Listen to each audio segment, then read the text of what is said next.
Hello, my name is Carrie Brown and I am with the Central Mississippi Regional Library System. Today I'm going to be reading to you chapters 7, 8, and 9 of Calendar Mysteries September Sneakers, written by Ron Roy, illustrated by John Stephen Gurney, published by Random House, New York. Chapter 7, Sweet Feet. They look just like the ones we saw hanging near the school, Brian said. I think they're the same ones, Bradley said. That other pair is gone. I noticed they were missing after school. The four kids gazed up at the pair hanging above them. And you think that's them up there? Nate asked. Bradley nodded. I saw some high school kids near the tree, he said. They might have taken them down and brought them over here. But why? Brian asked. This is crazy. I'm going up to get them, Lucy said. She dropped her book bag on the ground and began climbing the tall tree. What for? Asked Nate. Lucy stopped climbing. Maybe whoever left these sneakers is the same person who put the little one in the barn, she said. And that person stole Goldie. Lucy pointed up. These sneakers might be clues. Lucy climbed until she came to the limb holding the sneakers, but the limb was too thin for her to go any further. I need a long stick, Lucy called down. The three boys scurried around in the bushes under the tree. I got one, Bradley yelled. He held up a dead branch. Is this okay? Perfect, Lucy said. Can you hand it up to me? I think so, Bradley said. We'll give you a boost, his brother said. Brian and Nate put their hands together and linked their fingers. This made a step for Bradley's foot. With one hand on his brother's head, Bradley held the branch up to Lucy. Got it, Lucy said. She used the stick to knock the sneakers to the ground. Lucy scurried down and Nate plucked a leaf out of her hair. Cool climbing, Lucy, he said. Bradley took a whiff inside one of the sneakers. They smell new, he said. Look how white the laces are. I don't think they've even been worn. Why would anyone toss a pair of cool new sneakers up into a tree? Asked Nate. The kids studied the sneakers. They were bright green with a lightning bolt on the side. Inside, a label said, Sweet Feet. Like the flyer I found in the supermarket, Brian said. He held up the small sneaker they'd found in the barn. They're the same, only this little one doesn't say Sweet Feet inside. This is getting weirder and weirder, Bradley said. Let's head home, Brian said. My tummy needs a snack. They headed to walk down Owl Road. Nate had the Sweet Feet sneakers hanging around his neck. Bradley was studying the flyer, trying to make sense of it. Suddenly, a voice rang out. Hey, you kids! A man with gray hair walked over to them. He was holding a leaf rake. You kids live around here? The man asked. No, we live on the other side of Main Street, Brian answered. The man looked suspicious. What are you doing over here? He asked. We were looking for our teacher. Nate piped up. Miss Terry? She lives on Thrush Court. Finally, the man smiled. Okay, but there's been some stealing going on, and I just wondered. What kind of stealing? Bradley asked. Someone took my front door mat, the man said. He pointed to his porch. It was there last night and gone this morning. Who'd want an old doormat?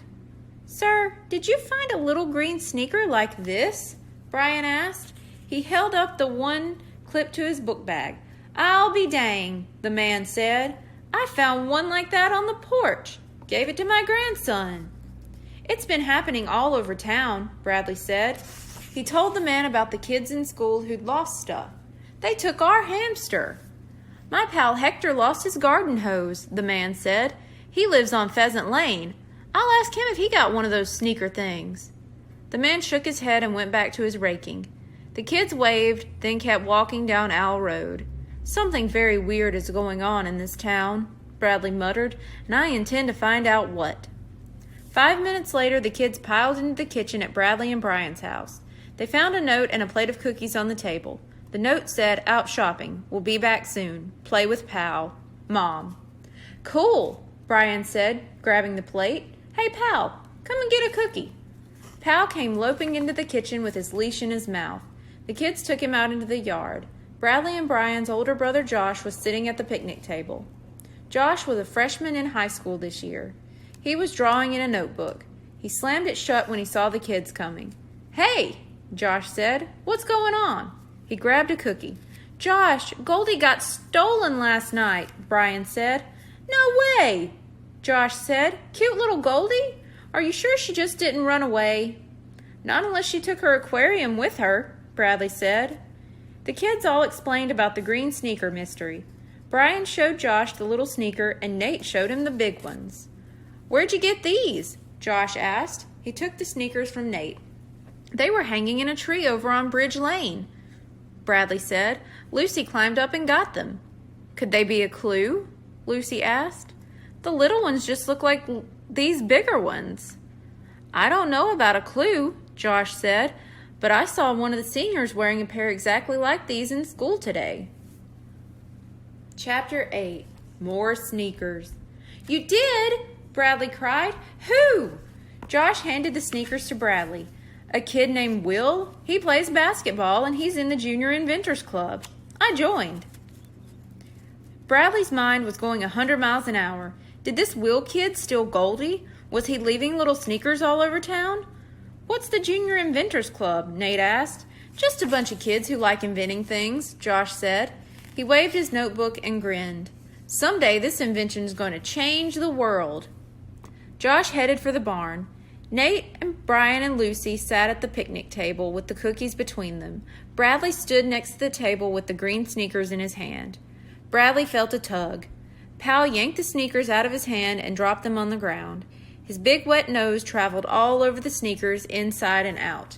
Then he threw his head back and let out a howl. Pal flopped down on his belly and tossed one of the sneakers into the air. It landed on his head. Pal whimpered and looked up at the kids with big brown eyes. "He used to look just like that when he was playing with Goldie," Lucy said. "He must miss her." When he heard Goldie, Pal barked. Then he stuck his snout inside one of the sneakers. Bradley thought about Pal's sense of smell. He dropped down and clipped the leash onto Pal's collar. "Come on, Pal, let's go to the high school," he said. "Why do you want to go there?" Nate asked. "To find this Will kid Josh mentioned," Bradley said. "He has sneakers like these. If we can find Will, I bet we can find out everything else." They headed down Farm Lane. Nate was carrying the sneakers looped around his neck. They cut through a field to get to the high school. The outdoor basketball court was next to the gym. 3 tall kids were shooting hoops. None of them was wearing green and orange sneakers. The 4 kids and Pal walked over to the players. Bradley took the sneakers from Nate. When one of the big kids looked at him, Bradley held them up. "Do you know who these belong to?" he asked. All 3 players walked over. "No, but I've seen a few guys wearing sneakers just like them," one of the boys said. "They're way cool." "A few guys?" Brian asked. "Like who?" "Will Taylor and Buddy Plotsky," the tallest boy said, "and I think Hunter Terry has a pair." "Hunter Terry?" Bradley asked. "Our teacher is Miss Terry." The tall boy grinned. "Yup, Hunter's her kid. Those guys hang out together all the time." The 3 boys continued their game. Bradley, Brian, Nate, and Lucy looked at each other. Finally, they walked over to a bench and sat. "Miss Terry has a kid who owns sneakers like these?" Nate asked. "I guess a bunch of his friends do too," Bradley said. "So how do we know which one owns these?" Nate asked. Brian pulled out the flyer he'd taken from the supermarket. "And what's up with this?" he asked. He read from the flyer, "Sweet feet coming soon." "Maybe feet means sneakers," Nate suggested. "A lot of sneakers have been showing up around here." "You're right, Nate," Bradley said. "I wonder if there's a pattern to where the little sneakers have been found. That man on Owl Road found one on his porch, and his friend on Pheasant Lane found one. And Bobby Arnold, who lives on Blue Jay Way, got one," Nate said. "Zach lives on Wren Drive," Brian said. "He found a little sneaker too." "And Mr. Varay did," Lucy added. "Where does he live?" "On Eagle Lane," Brian said. "Not too far from our house." Bradley jumped up. "All those places are pretty near Thrush Court," he said, "where Miss Terry lives with her son Hunter. And Hunter owns green and orange sneakers, too. Sneakers that Pal thinks smell like Goldie, Lucy said. Bradley grinned. I think we need to go visit Miss Terry, he said. Chapter 9. Hunter Talks. The kids trekked up Bridge Lane. Pal tugged on his leash as if he knew exactly where he was going. They stopped in front of the little yellow house on Thrush Court, then walked up the driveway to the garage. The basketball was lying under the hoop. Pal began whimpering and tugging Bradley toward the garage. Suddenly they heard laughter from inside the garage. Pal began barking and yanked the leash from Bradley's hand. He raced to the garage, barking like crazy. "Pal, stop!" Bradley yelled. He grabbed the leash and pulled his dog away from the door. Two things happened at once. A skinny, barefooted teenager opened the garage door, and Miss Terry came running out of the house. Anyone could tell she was the teenager's mother. Both were tall, with big feet and red hair. The teenager stepped out onto the driveway. He shut the garage door behind him. Bradley noticed a sign on the door. It said, "Danger, spiders inside. No moms allowed." "Well, hello there," Miss Terry said to Bradley, Brian, Nate, and Lucy. "What brings you to my humble home?" "Hi, Miss Terry," Bradley said. "We came to talk to your son." "I don't even know these kids, Mom," the tall boy said. Nate held up the sneakers. "Do you know these?" he asked. Hunter Terry blushed as red as his hair. "Those look just like mine," Miss Terry said. "Are they yours, Hunter?" "Yeah, they're mine," Hunter said. He took the sneakers and slipped them onto his feet. Pal was barking wildly at the garage door. "Is this your pooch?" Miss Terry asked Bradley. "What does he want in our garage?" "I'm not sure, but I think our hamster might be in there," Brian said. "Pal can smell her, right, boy?" This made Pal bark even louder. "Do you mean the hamster that got stolen?" Miss Terry asked. "Hunter, do you know anything about a hamster?" Hunter looked at his feet. Yeah, I guess," he said. "You guess?" his mother said. "Well, I guess I need an explanation." Hunter sighed. Then he pulled open the garage door. "Come on in," he said. "No way," his mother said. "You know how I feel about spiders." "There aren't any spiders, Mom," Hunter said. "The sign was to keep you out." Miss Terry walked into the garage. The four kids followed her inside. Hunter came last. He left the door open. Two other teenagers were sitting at a workbench. "Hi, Miss Terry," they both mumbled. "Hello, Will. Hello, Buddy," Miss Terry said. "What are you fellas working on?" A laptop computer sat on the workbench. Each boy had a notebook in front of him. "It's our invention project," Hunter told his mother. "Oh, yes, the one that's a big secret," she said. "And does this project involve stealing a hamster?" Bradley noticed that Will and Buddy were wearing green and orange sneakers like Hunter's. "Not exactly, Mom," Hunter said. He walked to the back of the garage. There was a sheet covering a lumpy mound on the floor. Hunter pulled the sheet off. Bradley saw the aquarium, a tennis racket, and a bunch of other stuff. Hunter came back with Goldie in his hands. "Goldie!" the four younger kids cried. Pal nearly went crazy barking. Hunter handed the hamster to Brian, who put him on the floor in front of Pal. Pal got flat on the floor, and Goldie climbed up on his nose. "All the other stuff we took is back there," Hunter said. Miss Terry gave her son a long look. "Have a seat and explain, please," she said. Hunter folded his lanky body onto the bench next to Will and Buddy. "We belong to the Junior Inventors Club at school," he said. "We decided to invent a new kind of sneaker."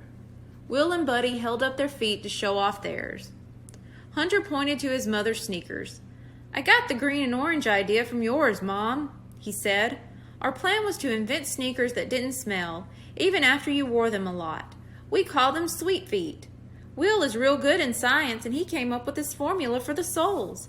His dad helped us find a company that agreed to make them. But first they wanted us to try them out, so they sent a few sample pairs."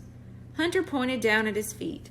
"We were supposed to wear them to see if the formula worked," he went on, "but I decided to hang my pair around town to get people curious.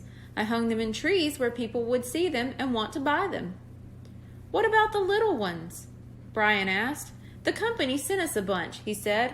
We decided to leave them at people's houses to get them interested. But why take the hamster? His mother asked, and those other things.